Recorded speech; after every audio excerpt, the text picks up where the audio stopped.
پوچھ رہا ہے پہلا سوال 8 سال کے بچے سے، اللہ رب تبارک و تعالیٰ سے پہلے کیا تھا کیا ہے؟ تو امام اعظم بولے گنتی کر، گننا شروع ہو گیا، 1 2 3 4 5 6 7 ایک نمبر آ گیا تو بولے روک، پھر سے گن، اب وہ پھر شروع ہو گیا، 1 2 3 4 5 ایک نمبر آ گیا، بولے روک، بولے پھر سے گن، پھر گننا شروع کر دیا، 1 2 3 4 5 6 7 ایک نمبر پر آتے ہی امام اعظم بولے روک، اب بولے ایک سے پہلے کیوں کچھ بھی نہیں گن رہا؟ بولا ایک سے پہلے کیا بھی نہیں، اللہ سے پہلے بھی کیا بھی نہیں۔ 8 سال کا بچہ بولے اب چل دوسرا سوال کر، تو وہ بولا اللہ رب تبارک و تعالیٰ کس طرف ہے؟ ادھر ادھر ادھر ادھر، تو بولے دیا جلا، وہ کام کے لیے تو بہت مشہور ہے وہ کام کے لیے تو بہت مشہور، دیا جلا، موم بتی جلایا، بولے بتائے اس کا رخ، اس روشنی کا رخ کس طرف ہے؟ بولے چاروں طرف، تو اللہ چاروں طرف۔ پریشان ہو گیا، پسینے چھوٹ گئے، اب آخری سوال تھا، ہار مان گیا تو ادھر آ جانا، اگر یہ ہار گئے تو ادھر جانا۔ تیسرا سوال ایسا رہا، رب تبارک و تعالیٰ اس وقت کیا کر رہا ہے؟ اللہ اس وقت کیا کر رہا ہے؟ تو امام اعظم کھڑے ہو کر بولے تجھے نہیں معلوم اللہ کیا کر رہا ہے؟ اللہ اس وقت ایک 8 سال کے بچے کو عزت کی کرسی پر بٹھایا ہے اور 50 سال کی کھوسٹ کو میرے سامنے سواری بنا کر، میرے سامنے سواری بنا کر۔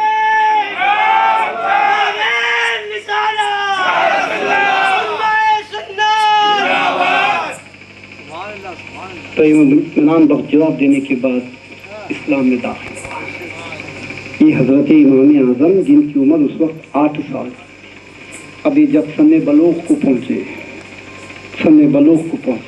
بڑے حاضر دماغ تھے، پریزنس آف مائنڈ بہت تھا، بڑے حاضر دماغ۔ اس وقت ان کے زمانے میں ایک بوڑھیا، بڑی امانت دار بوڑھیا تھی، بڑی امانت دار۔ تو امانت دار بوڑھیا کے پاس 2 آدمی آئے، کچھ اپنی پونجی لائے، لا کر بولے اماں یہ امانت رکھنا، ہم جب آئیں گے تو دے دیں گے۔ بولے بہت اچھی بات ہے بیٹے، رکھ کر جاؤ، مگر دونوں ایک شرط لگا دی، اماں ہم دونوں آئیں تو دینا، ایک آئے تو نہیں دینا، شرط لگا دی۔ بولے بہت اچھی بات ہے بیٹے، وہاں رکھو، جب چاہے آ جاؤ لے جاؤ۔ اب ہو گئے کچھ دن گئے تھے، ایک آیا، آ کر اللہ والی بڈھی تھی، بولا نا بہت جلدی آ جاتے ہیں اللہ کی بات، جیسے ہی اللہ کا نام لیا کیا کرنا، ایسا ہو گیا، اس کا حادثہ ہو گیا، اس کی موت ہو گئی، تو بولے اللہ اس کو اچھا رکھے گا، تو لے جاتے ہیں پونجی، تو لے جا، میں اسی لیے وہ لینے کے لیے آیا ہوں اماں، اس کی تو موت ہو گئی، اب وہ دے دے ماں، لے جا۔ اب 5-4 دن گزرے نہیں کہ وہ آیا، وہ آ کر بولا اماں وہ میرا کہاں ہے؟ کیا بیٹے وہ تو آپ کو تیری موت ہو گئی بول کر لے کر چلا گیا نا۔ اماں مجھے نہیں معلوم، میں نہیں ماننے والا، مجھے امانت چاہیے۔ تو بڑی پریشان ہو گئی، وہ بڑھیا بولی 1 رات کی تو مہلت دے دے، میں کچھ فیصلہ کر پاؤں۔ وہ چلا گیا، کل آؤں گا اماں، بولے بہت اچھا۔ اب امام اعظم کی بارگاہ میں چلی گئی، بولی حضرت بڑی مشکل میں ہوں، بڑی سنکٹ میں آ گئی ہوں، ایک معاملہ ایسا ہو گیا، مگر وہ آدمی مجھے جھوٹ بول کر جو ہے نا مال لے گیا، مگر وہ دوسرا آ گیا ہے۔ تو بولے کچھ گھبرا نہیں، جا اپنے گھر، وہ جب آ جائے گا تو مجھے بلا لینا۔ وہ آیا، بولے اماں دے دو، بولے بیٹھ، بھیجا کسی کو بلا لیا امام اعظم، اور امام اعظم جیسے ہی آئے بولے بھائی کیا معاملہ ہے؟ بولے حضرات ان سے پوچھو، ہم 2 آئے تھے، امانت رکھ کر گئے تھے، شرط لگا دیے کہ 2 آئے تو دینا، مگر اماں ایک آیا تھا اس کو دے ڈالی، وہ جھوٹ بول دیا، میں مر گیا۔ ٹھیک ہے اب تم کیوں آئے؟ تو امانت گیٹ آؤٹ، وعدہ کیا تھا؟